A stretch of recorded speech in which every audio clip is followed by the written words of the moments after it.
Bab 91. Yan Sun tiba-tiba merasa sedikit gugup.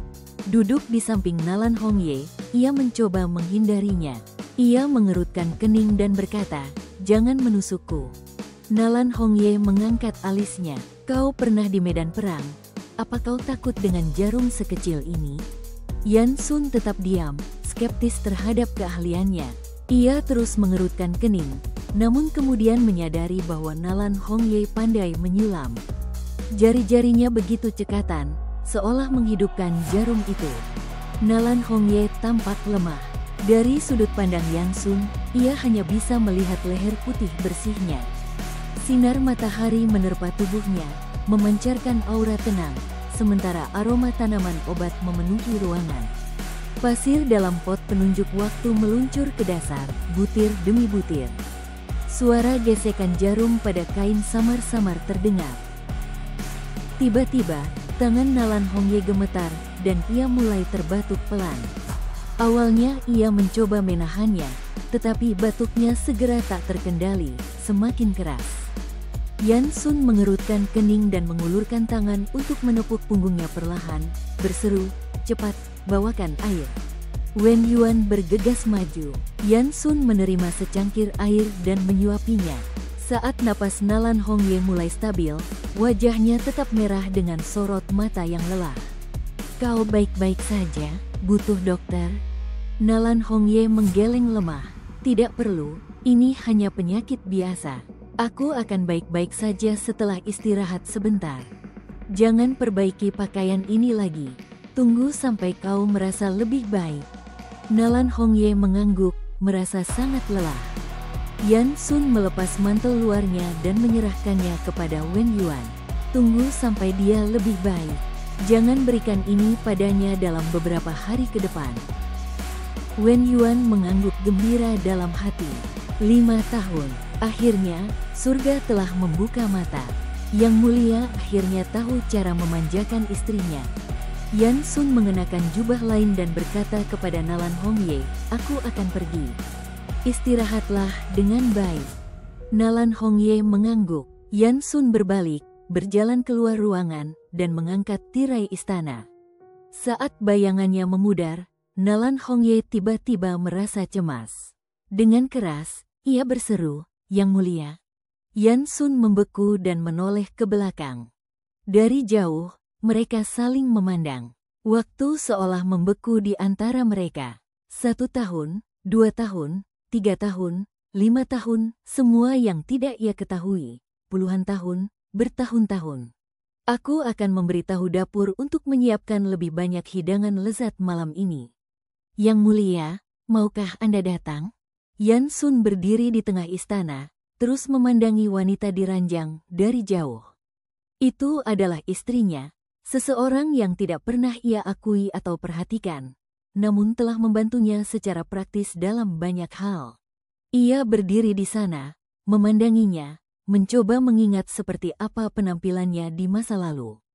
Namun, selain pemandangan perhiasan mahal dan pakaian mencolok, ia tidak dapat mengingat apapun lagi. Saat ini, Nalan Hongye mengenakan pakaian putih polos tanpa aksesori apapun di kepalanya, tanpa riasan di wajahnya. Bibirnya pucat, tubuhnya tampak rapuh, dan tidak pasti berapa lama ia akan terus hidup. "Lupakan saja," Yan Sun mendesah dalam hati. Meskipun Nalan Hongye telah memonopoli kekuatan militer Suan Mo, meskipun ia mungkin tahu tentang hubungannya dengan Suan Mo, meskipun Nalan Hongye mungkin telah menghancurkan surat terakhir Suan Mo kepadanya saat Suan Mo masih hidup. "Lupakan saja." Dari jauh, Yan Sun mengangguk dan berkata, "Istirahatlah dengan baik dulu. Aku akan mengunjungimu nanti." Angin segar berhembus ke dalam istana saat pintu-pintu dibuka. Nalan Hongye duduk di tempat tidurnya, melihat bayangan Yan Sun memudar. Ekspresinya lembut dan tenang. "Nyonya." Wen Yuan tersenyum gembira, tak tahu harus berkata apa. Akhirnya, ia berkata, "Aku akan pergi menyiapkan yang diperlukan." Nalan Hongye menarik napas dalam-dalam sambil bersandar pada selimut lembutnya. Tiba-tiba, ia mengenang malam itu bertahun-tahun lalu. Wen Yuan berada di atas kudanya, mengejarnya. Akhirnya, Wen Yuan berdiri di sisi lain jembatan, menghadapnya, berteriak, "Aku sudah mengubur sebotol anggur berkualitas di bawah pohon pir. Maukah kamu datang tahun depan? Maukah kamu datang tahun depan? Maukah kamu datang tahun depan? Maukah kamu datang?" Sudah bertahun-tahun berlalu, tetapi ia masih bisa mendengar suaranya setiap kali memejamkan mata. Rasanya baru kemarin hal ini terjadi. "Ya, tunggu aku." Ia menjulurkan kepalanya keluar dari kereta kuda dan berteriak, saat bayangannya perlahan memudar menjadi titik hitam kecil. "Ya, tunggu aku." Namun, ia tidak pernah kembali. Setelah ayahnya meninggal, ia hanya tinggal bersama ibunya yang sakit-sakitan, saudara laki-lakinya yang cacat intelektual, dan kerabat lain dari keluarga kerajaan yang menginginkan kekuasaannya. Tanggung jawab untuk menegakkan kerajaannya sepenuhnya berada di pundaknya. Sedangkan Yan Sun, ia kehilangan keluarga dan rumahnya. Anak manja yang menjalani hidupnya dalam kemewahan berubah menjadi tahanan dalam semalam. Setelah 10 tahun, mereka akhirnya kembali ke tempat mereka pertama kali bertemu. Sayang, semuanya telah berubah, mereka tidak lagi saling mengenal. Ia memejamkan mata dan tersenyum. Sebelum senja, Wen Yuan sibuk memilih pakaian untuknya dan membantunya mandi. Para pelayan di dapur, yang tahu kaisar akan berkunjung, menjalankan tugas mereka dengan semangat baru. Meskipun Nalan Hongye tidak ingin membuat mereka bekerja keras, ia tidak keberatan karena melihat betapa bahagianya mereka. Namun, saat langit perlahan menggelap, jam makan malam pun berlalu. Yan Sun masih belum terlihat. Semua pelayan merasa semakin panik. Wen Yuan mengirim beberapa dari mereka untuk mengumpulkan berita di luar sambil menghibur Nalan Hongye berulang kali. Nalan Hongye mulai tersadar. Ia tidak merasa sedih, tetapi malah hampa. Yushu benar, istana Dongnan terlalu besar, oleh karena itu selalu tampak dingin dan sepi. Beberapa saat kemudian, Kasim pribadi Yan Sun tiba dengan berita bahwa keadaan darurat telah terjadi di dekat Meilin Pass. Kaisar akan disibukkan dengan urusan militer, oleh karena itu ia tidak akan dapat hadir. Saat itu, Nalan Hongye tampaknya mendengar desahan yang datang dari seluruh pelayan istana. Ia memberi hadiah kepada Kasim, menoleh ke Wen Yuan, dan memerintahkan, "Baiklah." Tata meja. Wen Yuan membeku. "Hah?"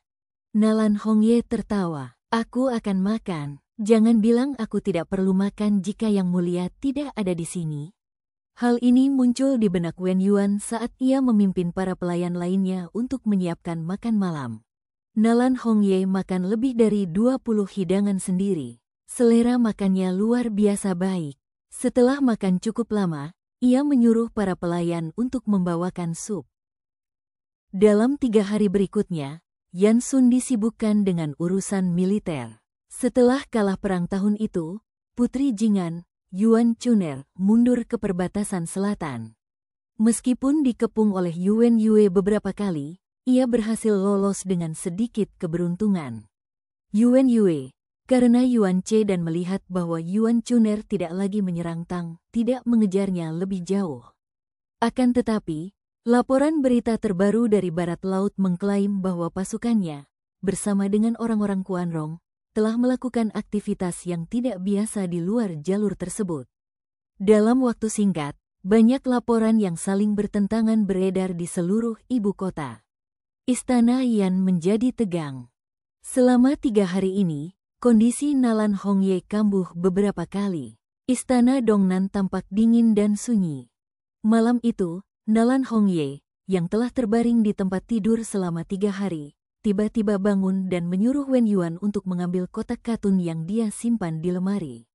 Wen Yuan awalnya ingin menasihatinya agar tidak terlalu khawatir, tetapi tidak jadi, karena ekspresi Nalan Hongye yang penuh tekad. Itu adalah kotak katun berwarna kayu cendana. Kotak itu tampak tua, tetapi tidak berat. Kotak itu dikunci dengan 3 gembok, seolah ada sesuatu yang sangat berharga di dalamnya. Wen Yuan menggunakan sapu tangannya untuk membersihkan debu di permukaan dan terbatuk. Tidak diketahui sudah berapa lama debu itu dibiarkan terkumpul di sana. Nalan Hongye mengambil kotak itu dan memandanginya sebentar, sebelum mengambil 3 kunci yang disembunyikan di bawah bantalnya untuk membuka kotak itu. Wen Yuan menjulurkan lehernya dan melihat setumpuk surat tebal di dalam kotak itu. Banyak kertas yang menguning, sepertinya sudah lama disimpan. Karena kecewa, ia mengerutkan kening karena frustrasi. Wen Yuan, pergi dan ambil anglo dan bawa ke sini. Nyonya, untuk apa Anda membutuhkan anglo? Nalan Hongye menunjuk surat-surat itu dan berkata, untuk membakar ini. Ah, membakarnya? Wen Yuan membeku saat berseru. Meskipun ia tidak tahu siapa yang menulis surat-surat itu, ia menduga bahwa surat-surat itu memiliki arti penting bagi Nalan Hongye, berdasarkan cara ia menyimpannya. Bingung, ia bertanya, "Mengapa, Nyonya? Mengapa Anda ingin membakar ini?" Nalan Hongye berpikir sejenak sebelum menjawab dengan lembut, "Daripada membakarnya, apakah aku meninggalkannya di sini agar seseorang merasa sedih dan bersalah?" Meskipun Wen Yuan tidak mengerti apa yang dikatakannya, ia menurut dan keluar dari ruangan untuk mengambil tungku api. Dalam waktu singkat, api pun menyala. "Wen Yuan, keluarlah dulu." Wen Yuan mengangguk dan menjawab, "Baik, Nyonya. Jika Anda butuh sesuatu, jangan lupa panggil saya." Keheningan kembali terjadi saat pintu istana ditutup. Nalan Hongye mengambil tumpukan surat yang telah dibacanya berkali-kali saat jari-jarinya yang pucat menyentuhnya. Tatapan matanya perlahan berubah lembut. Ya, Bibi benar, dia memang penakut. Martabat putri tertua, kekaisaran Song, keluarga Nalan, semuanya palsu. Semuanya adalah kebohongan yang ia buat untuk menipu dirinya sendiri. Ia hanya takut untuk mengambil langkah pertama. Ia tidak tahu apa-apa ketika ia melihat betapa Yan Sun merindukan Xuanmo. Bagaimana ia menjaga Yushu dan Yonger. Ia akan merasa manis di dalam hatinya, mengetahui bahwa Yan Sun masih menempatkan Xuanmo dalam posisi yang tinggi. Ia tahu bahwa Xuanmo masih memiliki tempat di dalam hatinya. Namun, apa yang harus ia lakukan jika Yan Sun tidak jatuh cinta padanya setelah mengetahui semuanya? Ia takut. Ia tidak punya keberanian. Ia takut bahwa Yan Sun hanya akan sedikit terkejut setelah mengetahui tentang semuanya, tidak membalas perasaannya seperti yang ia harapkan. Ia takut bahwa ia tidak akan mampu menggantikan seseorang di dalam hati Yan Sun bahkan setelah berusaha sekuat tenaga.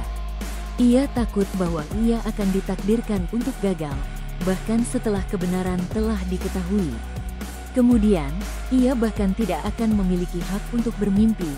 Saat ini, ia masih bisa meyakinkan dirinya sendiri bahwa ia sama pentingnya bagi Yan Sun dibandingkan dengan seseorang itu. Ia sebenarnya orang yang sangat pemalu. Meskipun tahu bahwa ia menipu dirinya sendiri, ia tetap bertahan pada keyakinannya. Apalagi yang bisa ia lakukan? Perasaannya seperti pohon yang buahnya tidak pernah berbunga.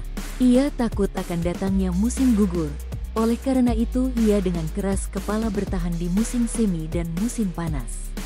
Dengan cara ini, ia tidak akan pernah menghadapi akhir yang tragis yang ia takuti. Ia mengambil selembar kertas kuning dan mengangkatnya tinggi-tinggi. Kertas itu, yang sudah ada sejak lama, sekarang tipis dan rapuh karena mengeluarkan suara yang nyaring. Tiba-tiba, Nalan Hongye melonggarkan cengkeramannya, menyebabkan kertas itu jatuh ke tanah. Api di tungku membakar kertas yang sangat ia hargai, mengubahnya menjadi abu dalam sekejap.